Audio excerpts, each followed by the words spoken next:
from the its relationship with energy, the community ethos, and the future of Bitcoin. I'm joined by three special guests.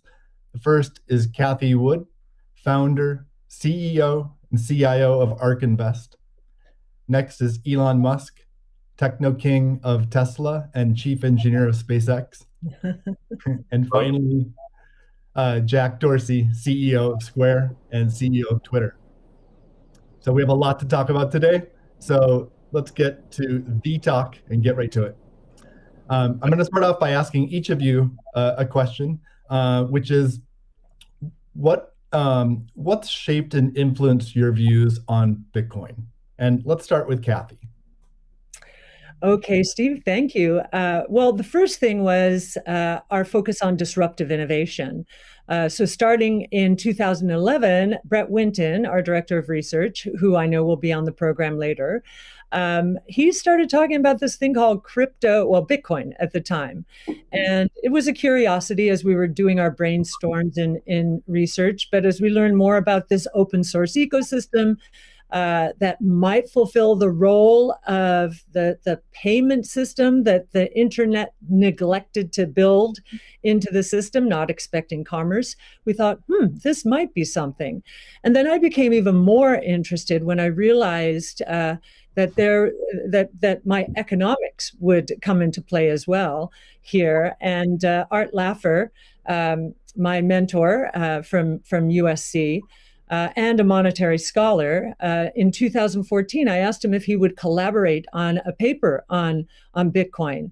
And he was a bit of a naysayer at first, but agreed to read the paper. He read the paper, tore it up, and from an economics point of view, really wanted to understand this. And he said, I think you got something here. This is a rules-based monetary system. I've been waiting for this for my entire career. So the combination of disruptive innovation generally, economics on top of that, and the huge misunderstanding out there as to what this is, that was intriguing and launched our research effort. Thank you. Elon, what's influenced your views on Bitcoin? Well, I've thought about money for quite a while, obviously, since the PayPal days. And then the companies that preceded that, X.com, which I created, and Confinity, which Peter Thiel, Max Levchin, Luke Howry, and others created. We combined the companies and made PayPal. So I've been thinking about money for a long time. And really, it's best to think of money as an information system, primarily an information system for labor allocation. For practical purposes, it exists in a series of heterogeneous databases, like very different databases in bank mainframes around the world. It moves quite slowly in reality. It seems to move fast sometimes, and it does with PayPal, which is real time. But the vast majority of the systems out there are batch processing. So the actual reconciliation may take 1 to 5 business days, sometimes longer. And you have the ACH system, which is ancient and still in operation, which allows transfers effectively like a check would be an ACH transfer, but it's not secure. And you've got the credit card systems, which are also not secure. It would be like handing your username and password to a stranger in a restaurant if you buy a meal. So there's definitely an opportunity for something that is better from an information theory standpoint. So and there you can think of it like data on a network. I think is the way to view it. What has the most throughput? What has the least error? What drops the fewest packets? Fraud, for example, being a source of error, and the government interference in currencies being a source of error. But it's fundamentally an information system. So I think it makes sense to support something that improves the quality of information with which we conduct the economy. And Bitcoin is a candidate for that. It does, I think, some things well, and it's obviously it's evolving, and there are additional things like Lightning being done on top of Bitcoin. But Bitcoin per se is mostly solving for scarcity or rather solving for essentially having no throat to choke, decentralized. So there's no one who can be coerced in any way to empty their Bitcoin account. Well, I guess they could technically, but on an individual basis, but the system as a whole cannot. And it has an open ledger, which is also quite good. But transaction volume is low. Transaction cost is high, and usability for the average person is not yet very good. But it has a lot of potential. And I should say that, like, I'm not, and I apologize for taking a long time, but there certainly is a lot to say. In general, I'm a supporter of Bitcoin and the idea of cryptocurrency in general. But as I've said publicly, we do need to watch out for crypto taking, especially Bitcoin, using proof of work to maybe use energy that's maybe a bit too much and not necessarily good for the environment. So, but on balance, I support Bitcoin, and I'm not an investor. The only publicly traded stock I own is Tesla, and the only significant thing I own outside of Tesla is my SpaceX stock that could help create both companies. So, but apart from that, I do own Bitcoin, and Tesla owns Bitcoin, SpaceX owns Bitcoin, and I do personally own a bit of Ethereum and Dogecoin, of course. So. Okay, great, thank you. And we'll get into some of those issues in more depth as well. Jack, how about you? What shaped your views of Bitcoin? The network and the community. It's deeply principled. It's weird as hell. It's always evolving, and it just reminded me of the internet when I was a kid. And I encountered alt cypherpunks when I was fairly young, and this was a topic of discussion for years. I didn't touch it until 2008 when we started Square. Elon and teams at X and PayPal inspired a lot of what we were trying to do, trying to bring in more to a physical world, but we encountered this crazy predatory system that was slow, that was obtuse. And I think, one of the things that we tried to do, which X and PayPal also tried to do, is build an abstraction layer around this complication and around this predatory nature that the financial industry can tend to be, and make it work for people. But when I saw Bitcoin in 2009, you see a chance to replace the whole foundation.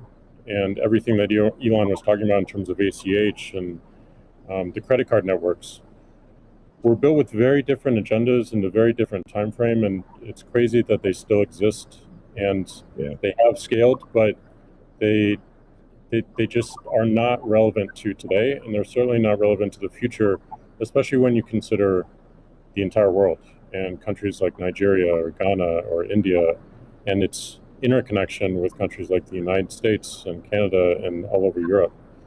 So what really drove my thinking and drives my passion around it is, like, if the internet gets a chance to get a native currency, what will that be? And to me, it's Bitcoin because of those principles, because of that creation story, because of its resilience, because of the number of tests it's been. But what inspires me the most is just the community driving it.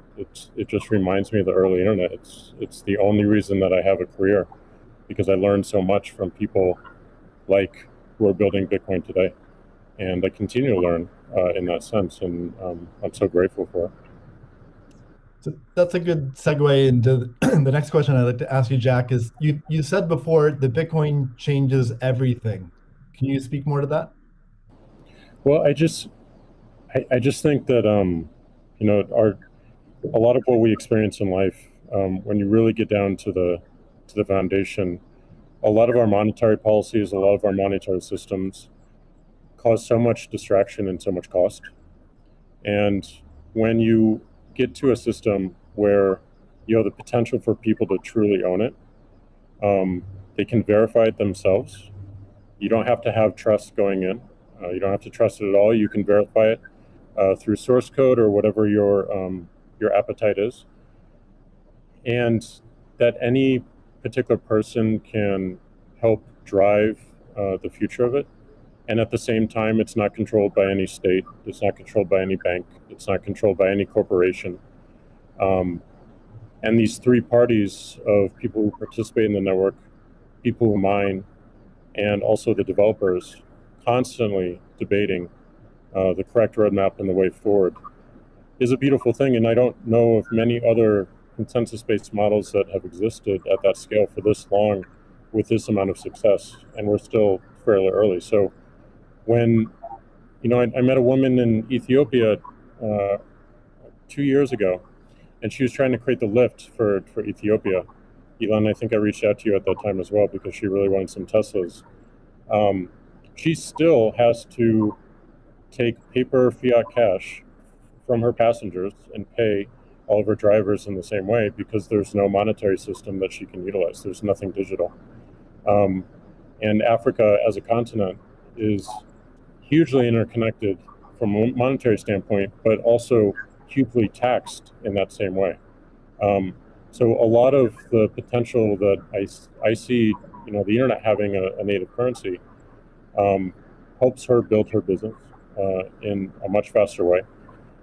And also, if you consider something like Bitcoin existing before YouTube, before Twitter, before Facebook, a lot of the business models that we have today would not be the same. We would certainly not have the dependency we have upon the advertising business model if Bitcoin existed pre-Twitter.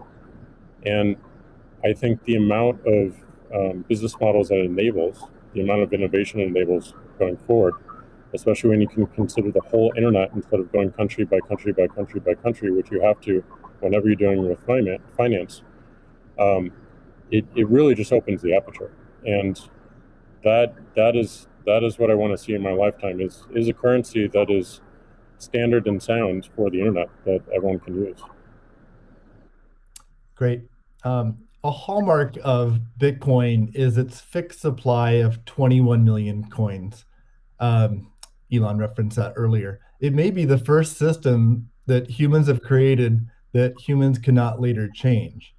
Kathy, I'm curious, with your background in monetary history and macroeconomics, what are your thoughts on that type of system? Oh, well, I'll recount the story about Art Laffer and our going through the paper. And he said, as I said, first rules-based monetary system, global, ever. This is a very big idea. Once we had convinced him of the ecosystem itself. Now, this is the role that it's playing, given that the rule is a quantity rule, that 21 million units, is really a store of value role. So there are three roles of money. Store of value, very important. The means of exchange, so for transactions, and the unit of account. Every good priced in terms of whatever the unit is. So store of value is its primary use right now. The others exist. Unit of account, reserve currency of the crypto asset ecosystem. That's being seeded a little bit towards stable coins right now. But the store of value is a very big role. And means of exchange with apps built on top of the Bitcoin blockchain, we think is going to become more of a reality. Right now, high value transactions take place over Bitcoin, and that is a very useful role. So we look at those, and I remember saying to Art, "How big could this be?" And he said, "Well, how big is the U.S. monetary base?" Well, today it's $8 trillion. $8 trillion. At the time we were talking, it was $4 trillion. So we've gone through another crisis since then. And so the store of value, this idea that purchasing power will go up over time, if demand rises relative to supply. Supply ultimately fixed at 21 million units. That's a very good thing. Purchasing power going up globally around the world. And this idea that it's a hedge against confiscation of wealth. And that can take place in a myriad of ways. But inflation, and especially hyperinflation in emerging markets, is the primary way. Talk about destroying purchasing power. So that's a very big idea. And I'll also mention deflation. In some ways, it's a hedge against deflation. I know some people are confused that we at ARC think that we're in a deflationary environment here in the United States. If that is true, the odds of a hyperinflation in the rest of the world, especially in emerging markets, is also true. So, but this deflation, and we learned from 0809, there's counterparty risk associated with deflation. And I think Bitcoin would be a hedge against that eventuality as well. So it's a very big idea. Right. I suspect among us, there's not a lot of debate about Bitcoin's potential as a store of value. But Jack, you referenced earlier it being or becoming the native currency of the internet. Can you speak more to that, and also how it relates to maybe how institutions think about it? Yeah, I mean, like just simple example. If I happen to be in Ghana and my family's in Nigeria, currently I can take anywhere from and I need to send money back, anywhere from 10 to 30% off the top just to send that money back. Whereas if you just focus on the worldwide remittance problem, Bitcoin solves so many of those problems today instantly without having to go through any intermediaries or any slowness or complicated systems at a corporation or a state created. So I think having sound money that is separate from the state is the idea.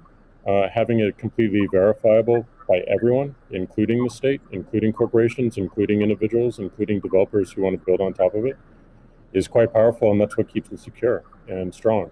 And I think that's we need more of that, which is why this one of the reasons why this conversation is so important is as entities come into the space, it's not just buying an asset and holding on to an asset and treating it as an investment. There's something special that created this, and something precious and something very unique, which has to be protected, and we need to do whatever we can to help that thrive as well. Elon, I'm curious your opinion on this. You mentioned earlier about Bitcoin's throughput, or the importance of throughput, maybe some concerns around Bitcoin. Can you speak? Do you think Bitcoin can become peer-to-peer cash? Well, Bitcoin does have a fundamental scarcity limit at the base layer that's designed in. That doesn't mean you can't have some layer 2 system in theory like Lightning. And I understand Lightning is doing well in some small countries. There's some question mark as to whether you need a money transmitter license. Just a debate as to whether that's needed, given that it is not open ledger. So that's a whole separate debate, of course. But Bitcoin by itself simply cannot scale to be the monetary system for the world at base layer. But with a second layer, this is possible depending upon how that second layer is implemented. Yeah, that's part of why I think there may be some merit to something that may seem silly, like Ethereum, like Dogecoin. I think Ethereum also, the three things I own outside of SpaceX and Tesla, and also obviously there's Neuralink and Boring Company, but of any significance are Bitcoin by far, and then some Ethereum and some Doge. So if the price of Bitcoin goes down, I lose money. I'm not sort of I might pump, but I don't dump. It's not a case of I definitely do not believe in getting the price high and selling or anything like that. And I would like to see Bitcoin succeed. I think there's some merit to this is not a slam on Bitcoin. There's some merit to considering something that has higher max transaction rates and a lower transaction cost, and kind of seeing how far you could take a single layer network where the exchanges act as a de facto second layer. I think you can probably take that further than people realize, and as bandwidth increases over time, latency decreases. SpaceX's Starlink is actually playing a role in this, and I think long term people will probably have, access to worldwide access to gigabit level connectivity at low latency, and so at low cost. And so then your base layer could do a lot of transactions if you take that into account. So yeah, but like I said, Bitcoin with the layer 2 system, so they could scale to do a vast number of transactions. Same goes for Ethereum. Question about the scaling at the layer 1. The concern from the past 5 years of debate in the Bitcoin community is that would sacrifice too much decentralization and hurt the censorship-resistant properties of Bitcoin. I'm curious if what are your thoughts on that? Are you sensitive to that? And are you concerned about losing some of the special properties of Bitcoin or another cryptocurrency by scaling at layer 1? Yeah, I mean, these things it's helpful to use the physics tools of thinking and say, scale up, scale down, and see if it still makes sense. So if scaling up the transaction block doesn't make sense, why don't you scale it down? And have it be, so that somebody, with a laptop from 2008 can still run a Bitcoin node. Why not slow it down? Oh, you want to slow it down? Well, maybe you're at the wrong number then. there's actually there's members in the community that do want to slow it down, but I understand you. It's silly. The reality is the average person is not going to run a Bitcoin node. So this is and Bitcoin. It was a lot of clever ideas, but these parameters were set. I don't know in 2008 or something, maybe 2009. And there've been some improvements since then, but not a lot. So, it's sort of like there was still in 2008 there was still a non-trivial number of people on modems. So, now it is quite common to get 100 megabit connection just for a house. Some houses have gigabit connections. So, and that trend is obviously in the direction of higher bandwidth and lower latency. And if somebody else doesn't do it, Starlink certainly will. So I have high confidence that you will be able to maintain a decentralized finance system while still having a much bigger blockchain, aka ASCII text ledger, a hash ledger. You can make the hash ledger bigger without suffering from decentralization as the average connectivity improves, obviously. What idea would be to put a Bitcoin full node in Starlink terminals? That way more people would be running it. Actually, I have run this by the team at one point. I had this idea, which is kind of off the wall, but let's say you need a little space heater. And normally your space heater would just be pure entropy. Well, what if that space heater was also a Bitcoin, Ethereum, Doge mining node? Pick your currency. And so then you'd be heated up, and you would also mine your crypto and have connectivity in one. I love that idea. Yeah, I mean, better than running a space heater. Absolutely. Are there any other, so you're drawn to Dogecoin a little bit. Are there any other gaps in Bitcoin that you see that cause you to be drawn towards Dogecoin? Oh, I think, I mean, I think there's Doge has the Doge community, I think, is somewhat irreverent, obviously, and has great memes and loves dogs, and I love dogs and memes, and it doesn't take itself too seriously, and I think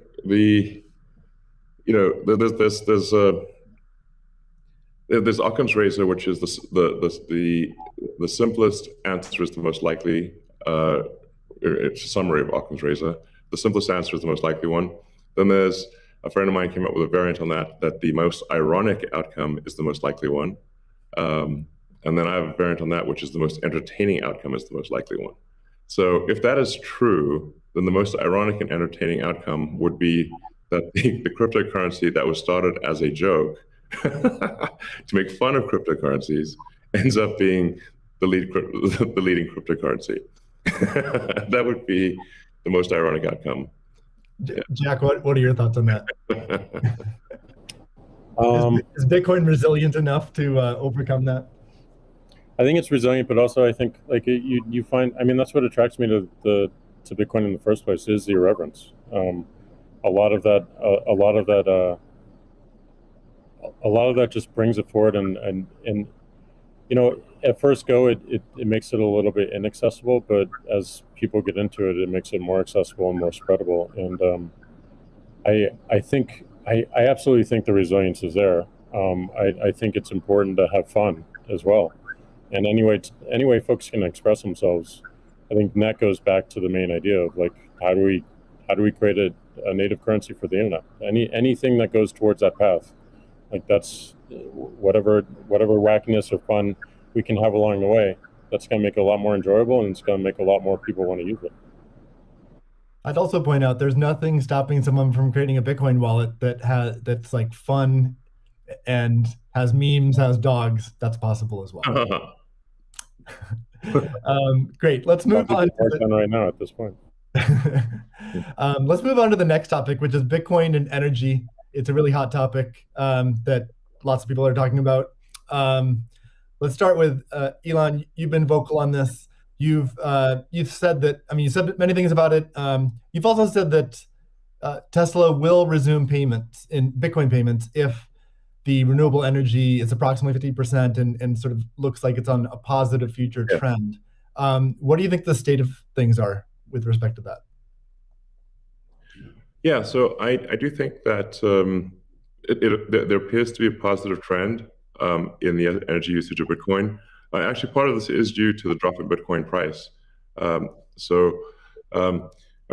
I observed, or what I thought I was seeing, there may be some disagreements on this, but from when Tesla announced that it had acquired Bitcoin and was doing Bitcoin transactions, there was a massive run-up in the Bitcoin price, and also a massive increase in the amount of energy used to mine Bitcoin. And I think I understand renewable energy quite a bit. I mean, Tesla does solar and interacts with a lot of wind generation through our mega pack, because basically you need to store energy from wind and from solar. So we're pretty plugged into the renewable energy industry.